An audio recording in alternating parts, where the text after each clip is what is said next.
On a vu des femmes de plus de 80 ans qui ont été violées.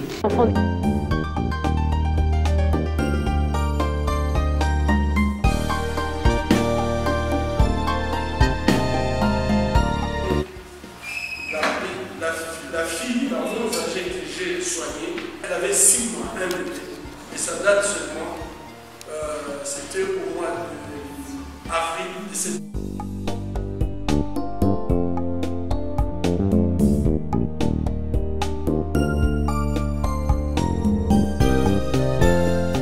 des morceaux de bois qui tiraient une balle dans l'appareil génital.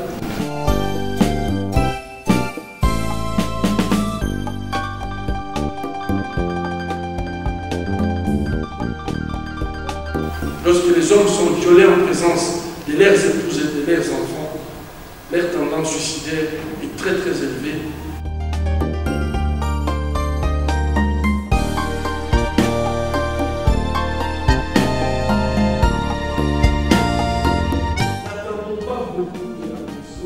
C'est la Monisco qu'on a théoriquement, on dit que la guerre est terminée.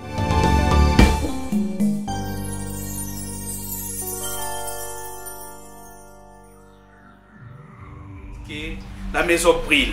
La maison brûle au niveau de la République démocratique du Congo. Ça fait presque 18 ans que ce pays subit un génocide silencieux. Les médias n'en parlent pas trop. Une guerre inutile pour l'utilité des multinationales. La République démocratique du Congo vient de connaître plus de 12 millions de morts. Première tragédie après la Deuxième Guerre mondiale. Dans le silence total. Le docteur Mukwege, qui est le réparateur des femmes violées, est parmi nous. Vous allez le voir. Un bébé de 6 mois violé. Les cas les plus déplorables. Des femmes de 80 ans violées devant sa famille. Les malheurs du Congo fait le bonheur du monde. Vous voyez comment les smartphones, tout ce qui est nouvelle technologie, sont comme des cacahuètes sur les marchés. C'est du sang congolais. Vous avez les crêpes là à la maison. Pensez comment ça sort comme des cacahuètes. C'est du sang qui coule au Congo. C'est votre docteur qui nous détaille comment les femmes sont violées en République démocratique du Congo. Mais vous aimez les animaux. Vous protégez les animaux. Mais le peuple congolais est devenu comme une espèce en voie de disparition. Le malheur du Congo fait le bonheur du monde. Suivons ensemble ce que le docteur Mukwege est en train de nous détailler. Tu poursuis ton combat sur plusieurs fronts. Au plan médical, par la prise en charge chirurgicale, psychologique et sociale des victimes. Au plan politique, en dénonçant les atrocités commises au Congo auprès des chefs d'État et dans les grandes instances internationales. Au plan judiciaire, enfin, en saisissant la Cour pénale internationale en vue de faire sanctionner les tortionnaires. Cette lutte inlassable t'a valu de recevoir de nombreuses distinctions, dont je ne citerai que le prix Nobel alternatif de la paix en 2013, le prix de la Fondation Chirac, la médaille d'officier de la Légion d'honneur et tout récemment une proposition pour le prix Sakharov. Maintenant, je te laisse la parole.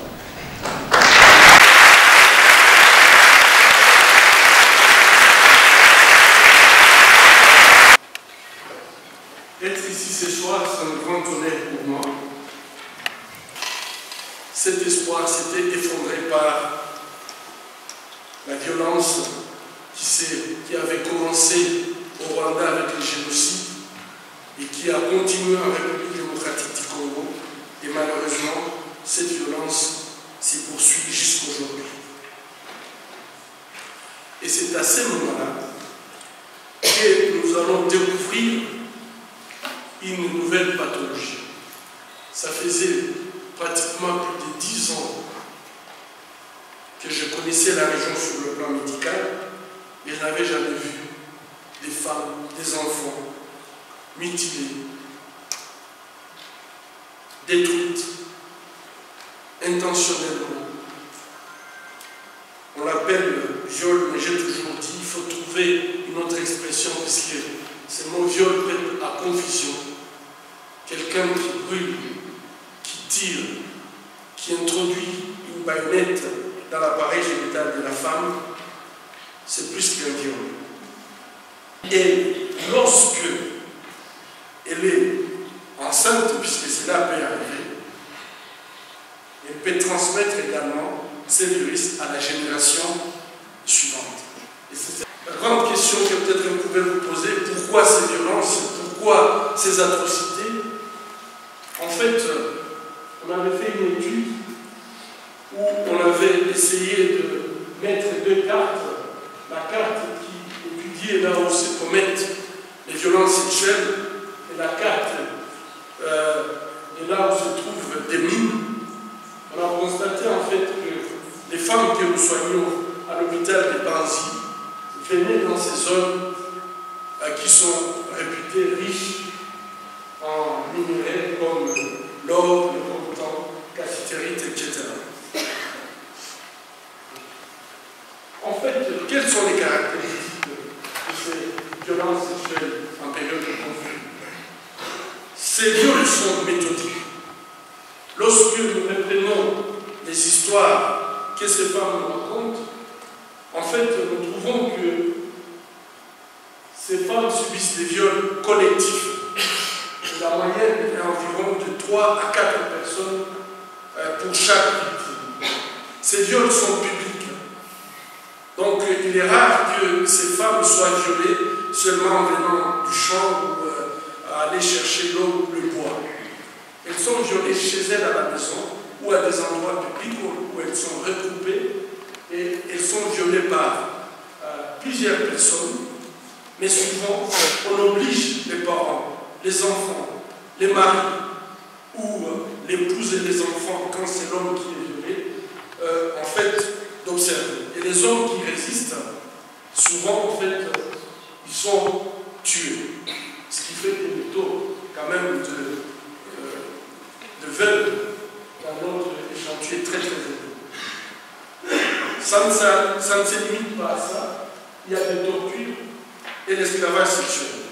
Et par les tortures, nous sommes capables en fait de reconnaître à peu près le groupe qui a commis le viol. Chaque groupe essaie de faire des tortures qui sont spécifiques à son groupe. C'est une forme de signature sur le corps de la femme. Et ici, nous avions des groupes qui, après avoir violé, brûlé les organes génitaux des femmes avec du plastique chauffé, qui introduisaient des morceaux de bois, qui tiraient une balle dans l'appareil génital. Et donc, vous allez comprendre que la plupart des fois, les femmes qui arrivent à l'hôpital sont plutôt des survivantes et qui ont échappé à la mort, sinon beaucoup décèdent ou à l'hôpital ou avant d'arriver à l'hôpital. Et le dernier fait, c'est l'esclavage sexuel. Souvent, de jeunes filles sont amenées en brousse et ne sont libérées que lorsqu'elles sont enceintes presque avant d'accoucher. Et ça entre tout simplement dans la logique de faire le plus de mal possible, puisque avec cette méthode, on verra après toutes ces conséquences sur le plan psychologique. Ce sont des viols massifs, puisque finalement, ces femmes sont violées dans leur village, et nous avons eu des cas dans certains villages comme Fizi, Chaboun, où un village, 200, 300 femmes sont violées dans une soirée. On ne peut pas violer 300 femmes dans un village, dans une soirée, si ça n'a pas été préparé. Et donc, les villages entiers sont violés, mais également, avec le fait de violer en public et donc exposer ces viols, en plus des victimes indirectes, il y a des victimes directes qui sont les femmes qui sont violées, il y a des victimes indirectes, donc l'entourage de la victime qui a vécu ces atrocités présente après des troubles psychiques divers. En fait, ces viols sont systématiques. Ils sont systématiques puisque ils ne tiennent pas compte de l'âge. Lorsqu'ils entrent dans un village, on a vu des femmes de plus de 80 ans qui ont été violées. Et la fille la moins âgée que j'ai soignée, elle avait 6 mois, un bébé. Et ça date seulement, c'était au mois d'avril de cette année. Et donc, ce sont des viols qui ne tiennent pas compte, en fait, de l'âge des victimes. J'ai également soigné quelques hommes qui ont été violés. Et lorsque les hommes sont violés, on pourra en parler après, lorsque les hommes sont violés en présence de leurs épouses et de leurs enfants, leur tendance suicidaire est très très élevée et ils posent de gros problèmes pour la prise en charge. J'avais soigné une dame, son mari était pasteur d'une petite église, et en fait, quand son village a été attaqué, ils étaient en plein service. Et ce qu'ils ont commis, c'est qu'ils ont pris la femme du pasteur et ils l'ont violée devant les membres de sa communauté. Et après l'avoir violée, ils l'ont pris comme esclave sexuelle, elle est revenue avec une grossesse, et donc elle s'est retrouvée à l'hôpital. Mais j'avais essayé de suivre qu'est-ce qui s'est passé dans cette communauté. En fait, après, dans cette communauté, ils ne se sont plus jamais rendus à cette église, puisque tout le monde disait de toute façon, si on a fait ça à la femme du pasteur, donc Dieu n'est pas là. Et donc, vous le savez, dans ma ville, quand ceci a commencé, l'archevêque de la ville, l'archevêque Moziro, il était la première victime de cette guerre. Notre pays est très catholique et assassiner l'archevêque dans la rue, alors qu'il avait les mains à l'air, c'était pour dire à tout le monde, nous sommes capables de tout faire et personne ne peut nous empêcher de faire ce que nous voulons faire. C'était un traumatisme très très profond pour toute la population. Les chefs coutumiers ont été tués. J'ai 2 semaines avant la mort du chef coutumier François, je cite son nom, mais son épouse était en consultation chez moi. Elle portait des jumeaux. On l'a assassiné et on a enlevé aussi ces jumeaux pour les exposer et montrer que finalement le Wani, ça ne veut rien dire. Donc lorsqu'on fait cette espèce de terrorisme public qu'on essaie de montrer, c'est pour en fait détruire toute la croyance de la population.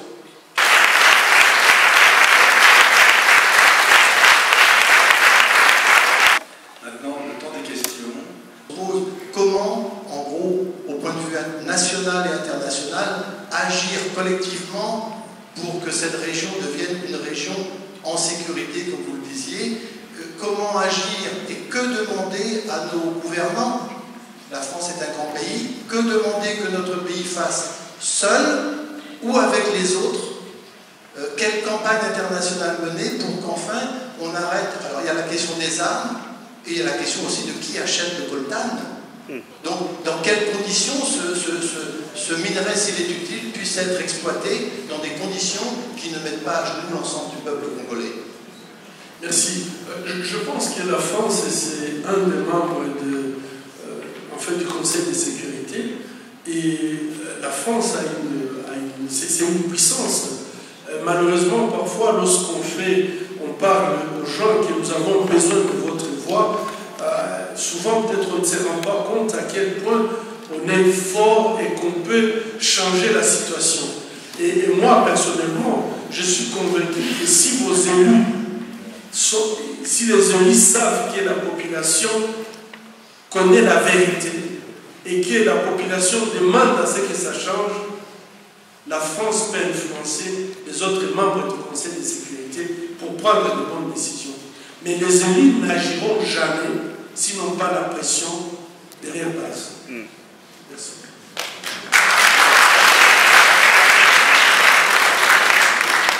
Bonsoir, moi j'ai pas de questions à poser au docteur Mokoye que je connais bien. Je suis Valérie Trier-Veller. Ce que je voulais vous dire à tous, c'est que le docteur Mokoye est quelqu'un qu'on n'a pas l'occasion de rencontrer souvent dans une vie. J'ai croisé beaucoup de gens dans ma vie, j'en ai rencontré beaucoup et les personnes comme lui, j'en ai pas rencontré énormément. Je l'ai vu dans son hôpital de Nancy. Tout ce qu'il vous a dit ce soir est non seulement vrai, mais il ne l'a pas dit dans tous ces détails, dans tout ce que j'ai entendu moi. J'ai rencontré 4 générations de femmes dans son hôpital qui ont été violées. J'ai rencontré une de 70 ans, j'ai rencontré une de 30 ans, une de 15 ans qui avait eu en plus un coup de couteau planté dans le pied pour qu'elle ne puisse pas s'enfuir après le viol. Et j'ai vu sa petite fille de 18 mois, qui était elle-même l'enfant du viol et qui avait été violée. Ce jour-là, j'ai vu le docteur Mukwege les larmes aux yeux, c'est vrai. La maman de cette petite fille a voulu me montrer les plaies de l'enfant. En la déshabillant, elle s'est mise à hurler parce que ce geste lui rappelait forcément les sévices qu'elle avait subis. Et donc voilà le quotidien du docteur Mukwege. Nous sommes allés aussi ensemble à l'ONU à New York pour parler de tout cela. Et donc plus on en parle, mieux ce sera. C'est pas facile. Parce que comme le disait le monsieur tout à l'heure, dès qu'on parle de problèmes hors de France, ça n'intéresse pas forcément grand monde. Mais moi, je continuerai à aller dans notre combat. Voilà ce que je voulais lui dire. Merci à tous et merci à lui surtout.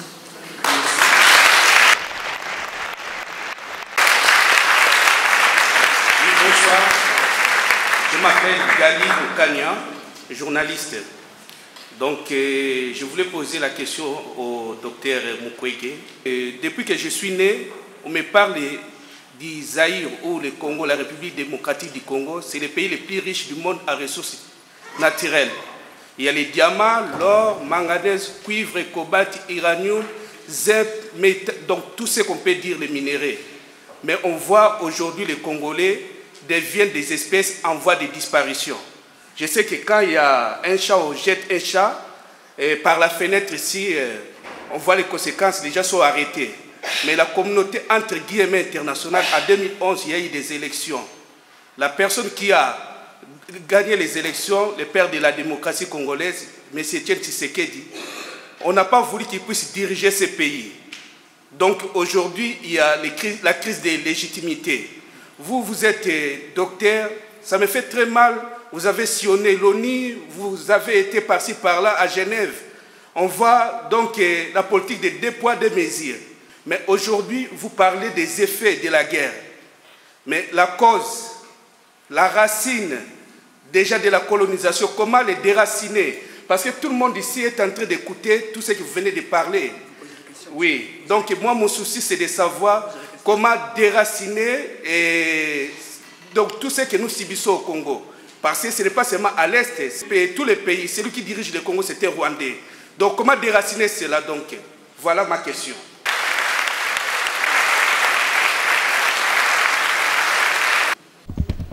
Il faut apprendre à faire passer l'information, des vérités que vous connaissez. Je pense que le Congo ne va pas se construire par un individu, ça va se construire par nous tous.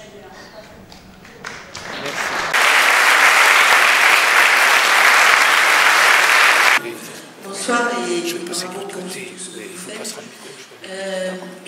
Est-ce que vous pouvez nous resituer un petit peu, est-ce que vous savez qui sont ces bourreaux, les gens qui interviennent? Est-ce que l'armée de temps en temps intervient et dans quel, enfin, voilà, quel est le contexte en fait de ces viols? En fait, je crois que c'est une histoire qui commence avec le génocide au Rwanda et où l'armée rwandaise va traverser avec les Interarmes, on va traverser la frontière. En 1996, ces camps de réfugiés vont être attaqués alors que c'était des camps sous contrôle du IACR. Et c'est comme si c'est une prolongation de la guerre du Rwanda, mais sur le territoire congolais. Et malheureusement, en fait, il y a 20 ans que le génocide du Rwanda est terminé, mais malheureusement, les Congolais continuent à payer la facture. Voilà, c'est dans ce contexte. Et aujourd'hui, je crois qu'il y a des groupes armés qui sont congolais. Il y a des groupes armés qui viennent des pays voisins. À un moment, on avait même 7 États africains qui se battaient au Congo. pas pour les Congolais, mais chaque État s'est battu pour ses intérêts. Et donc je dois dire que le grand problème, c'est que les intérêts, en fait, c'est la richesse du Congo, qui est peut-être mal contrôlée par les Congolais.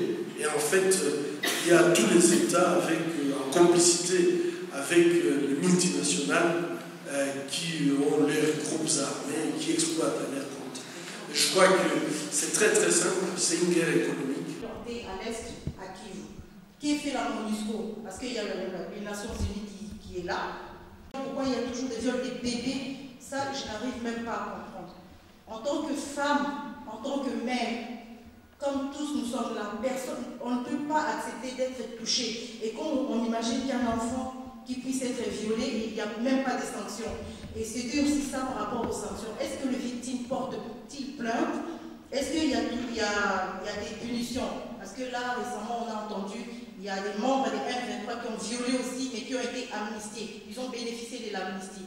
Même pour les victimes, ça doit être encore une double peine. C'est vraiment terrible. Moi, je voudrais juste savoir qu'est fait la MONUSCO actuellement en République démocratique du Congo. Merci. Je pense que, en fait, la MONUSCO fait ce qu'elle pense être dans son mandat. Mais, madame, quand vous êtes congolaise, moi j'ai l'opinion, ça fait 15 ans que je vois ces atrocités, je ne vois pas la solution de venir d'ailleurs. Nous devons nous mobiliser. Nous devons apprendre à donner ce que nous avons. Nos capacités, nous devons apprendre à les donner aux Congolais. Et je pense que l'appel que j'ai fait ici, c'est que pour tous les Congolais qui sont là, je l'ai dit, c'est vrai pour les journalistes, mais c'est vrai aussi pour vous, je ne sais pas dans quel domaine vous êtes, mais s'il y a cette mobilisation, vous au moins qui êtes protégés ici, vous au moins ici peut-être sur le plan psychologique, vous avez moins de trauma, peut-être que vous pouvez aider vos sœurs qui sont au Congo. N'attendons pas beaucoup de la MONUSCO, parce que la MONUSCO vous dira, on a théoriquement, on dit depuis dès que la guerre est terminée. Mais moi, je peux vous dire que la semaine avant de quitter, j'étais encore au opératoire à soigner des plaies fraîches. Et donc, pour moi, quand je vois ça, la guerre n'est pas terminée. Donc, je crois que nous devons compter moins sur ce que les autres peuvent faire. Comptons beaucoup sur ce que nous pouvons faire pour changer les choses dans notre pays.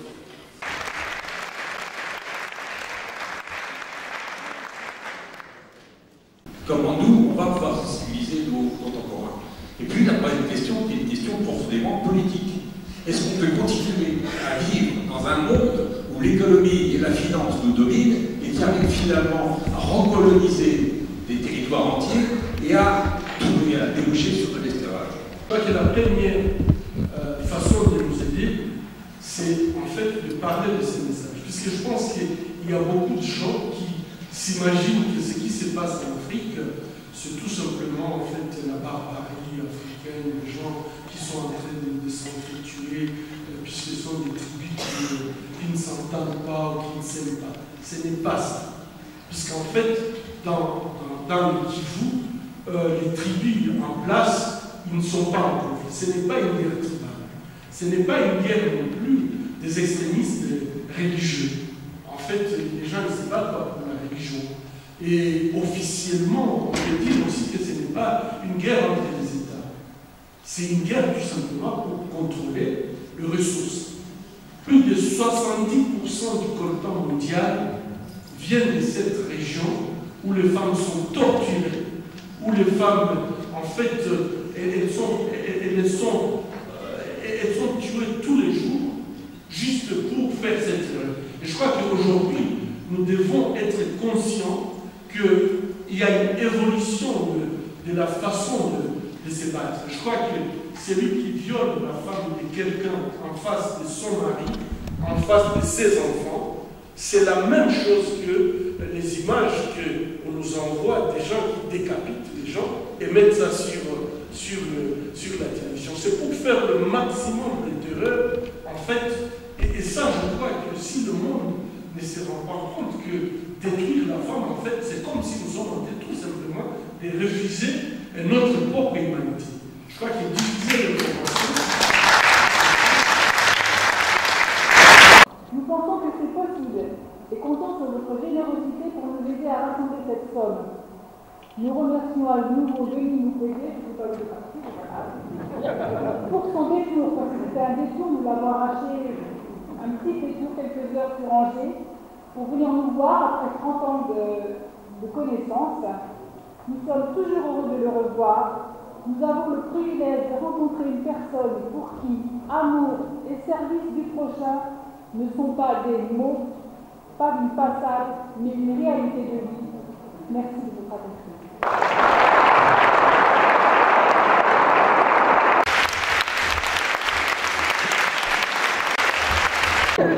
Oui, je suis allée à Kinshasa, mais pas seulement à Kinshasa. Je suis allée aussi donc à Bukavu. À Kinshasa, ce qui m'a le plus bouleversée, c'est la situation des enfants des rues et des jeunes filles, notamment qui, lorsqu'elles se retrouvent dans la rue, passent par des moments épouvantables comme le viol. Donc j'ai eu l'occasion aussi de visiter des foyers où ces jeunes filles sont accueillies, où elles peuvent retrouver une vie presque normale. Vous êtes peut-être parmi des promotrices des tournées du docteur Mukwege dans le monde. Vous avez sensibilisé d'autres marraines, je crois, pour porter les soucis des Congolais dans le monde entier. Je ne sais pas si vous avez récolté quand même un bon résultat. Je ne sais pas, moi j'ai essayé de sensibiliser, je pense qu'il fallait quand même qu'un maximum de gens soient au courant pour essayer d'intervenir. Malheureusement, je n'ai pas pu aller aussi loin que ce que j'aurais voulu, puisque je ne suis plus à la place où j'étais. Mais je pense qu'il faut continuer quand même à agir dans ce sens. Mais qu'est-ce que vous pouvez donner comme conseil pour la suite? Peut-être vous ne serez pas parti et vous êtes parmi les pionnières. Mais la suite... Non, je ne suis pas parmi les pionnières, puisque le problème existe depuis 20 ans. Donc avant moi, heureusement, certaines personnes s'en sont occupées, s'en ont parlé. D'ailleurs, vous avez eu des gens très célèbres, comme Angelina Jolie, qui est allée là-bas, qui a fait beaucoup de travail également. Donc je crois que plus nous serons nombreux à mettre un éclairage sur ce qui se passe au Congo. Vous savez, il faut que l'opinion publique internationale se mobilise pour qu'elle puisse agir sur les dirigeants. Mais il y a 12 millions de morts aujourd'hui. 3 millions d'hommes et femmes violés, ça vous fait comment? Ben, ça me fait comme à vous tous. On est forcément bouleversés. Surtout, comme je l'ai dit tout à l'heure, moi j'ai entendu le témoignage de femmes qui avaient été violées. Et donc ce ne sont pas simplement des viols, ce sont des actes de barbarie qui sont indicibles. On ne peut pas imaginer ce que c'est que ces actes-là. Ce sont des crimes. Il faut vraiment le rappeler à chaque fois. Ce sont des crimes. Merci beaucoup. Merci à vous. Merci à vous. Oui. Par rapport à cette conférence, messieurs, si vous pouvez vous présenter aussi, oui. Donc je suis Roland Nivet, je suis responsable du mouvement de la paix en Bretagne et membre du bureau national de ce mouvement.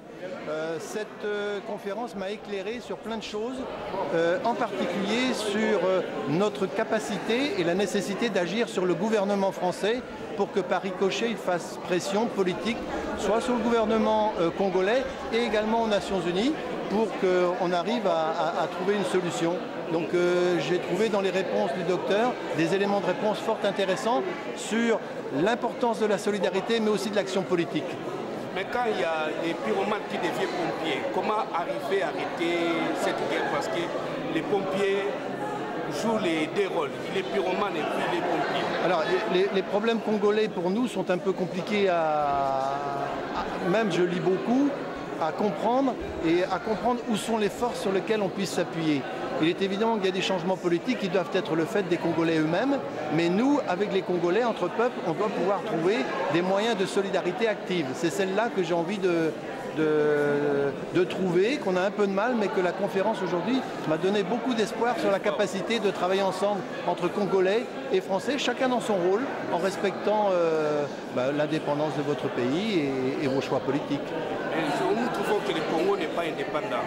Oui, je comprends. Ce qui se passe, il y a la communauté dite internationale s'ingère de la situation congolaise. Il y a 12 millions de morts aujourd'hui, plus de 3 millions d'hommes et femmes violés.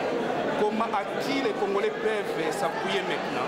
Moi je pense que c'est l'ensemble des peuples. Il faut qu'on arrive à faire une sorte de front, y compris en France. Je crois qu'il y a trop d'initiatives un peu toutes aussi bonnes les unes que les autres, mais je crois qu'il faudrait qu'on arrive à se réunir tous pour faire un front, pour faire pression, nous, en France, comme le disait le docteur, sur la France, qui est membre du Conseil de sécurité, qui est le 4e vendeur d'armes, qui est une puissance économique. Et donc, il faut qu'on agisse à ce niveau-là. Moi, je crois, voilà. Je ne suis pas, comme dirait l'autre, je n'ai pas la science infuse, mais j'ai reçu beaucoup d'espoir dans cette conférence. Merci. Elle est partout. Oui. Vous étiez en Angleterre, vous êtes partout, vous êtes parmi les organisatrices des grandes marches, des sit-ins et des combattants congolais. Je crois dans le monde entier vous êtes connus. Je ne sais pas quelles sont vos impressions par rapport à la présence du docteur Mukwege et tout ce qu'il a évoqué. Donc c'est Myriam Chouchouna Kibilou, MCK. Mes impressions sont bonnes par rapport à la conférence d'aujourd'hui sur la violence sexuelle en période de conflit. Vraiment, on a écouté des témoignages. Les problèmes, c'est à nous de le faire. C'est à tout le monde. Il faut passer les messages. Donc, nous devons en parler. Le problème des violences sexuelles en RD Congo. Donc, c'est à tout Congolais, même le public français. La preuve, dans la salle, vous pouvez remarquer, il y avait plus le public français, européen qui était là. Donc, il faut en parler pour déjà commencer à résoudre le problème tel que le docteur a dit. Ils ont besoin aussi de soutien moral, financier, matériel. Donc, c'est à nous aussi de le faire pour que ces violences sexuelles puissent s'arrêter. Parce que trop, c'est trop. Là, on est en train de tuer l'humanité entière en détruisant la femme. Merci. Okay, merci beaucoup. Bonsoir. Bonsoir, vous pouvez vous présenter. Oui, moi je suis le pasteur Clarisse Ricardo. Donc, arrivée sur Angers il y a près d'1 an. Et donc, voilà, nous sommes venus pour soutenir le docteur Mukwege, l'homme qui répare les femmes congolaises. C'était important qu'on soit là, déjà pour le soutenir et puis pour entendre ce qu'il avait à dire.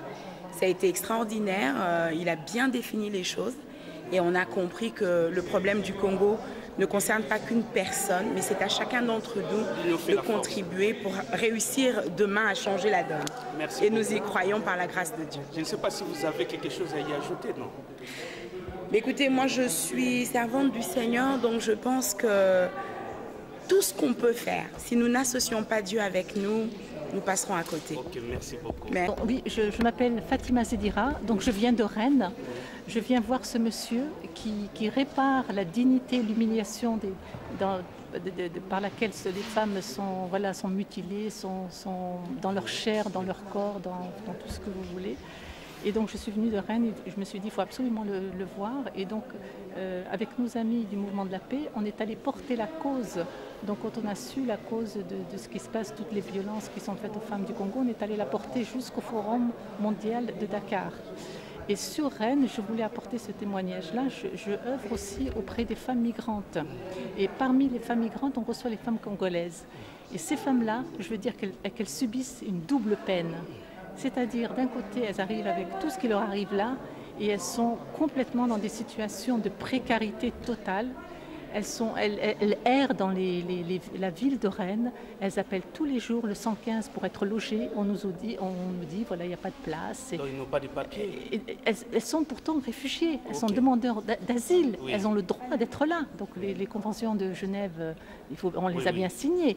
Donc pourquoi ces femmes-là ne sont pas prises en charge? Pourquoi elles ne sont pas accueillies comme dignement dans un pays des droits de l'homme? D'accord.